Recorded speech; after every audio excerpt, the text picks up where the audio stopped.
大家好，我是傻大姐，今天和大家分享这道菜肴甘香啦啦。在马来西亚呢，一般这种贝类呢，我们都会称它为啦啦，而我们这种烘神的啦啦呢，我们是叫嘎巴。今天这道啦啦呢，是拿来炒甘香的味道，就是咸中带香带辣。然后辣度呢，你可以调，自己调，就是说喜欢辣的，你可以多加那个辣度。好了，我们今天视频就拍到这里，我们下期视频再见，拜拜。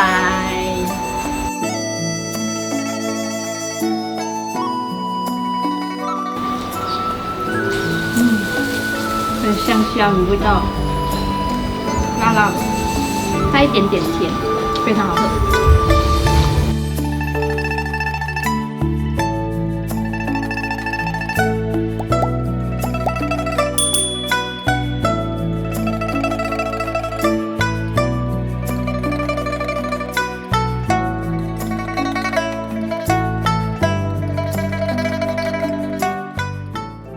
观看更多，请关注傻大姐美食厨房。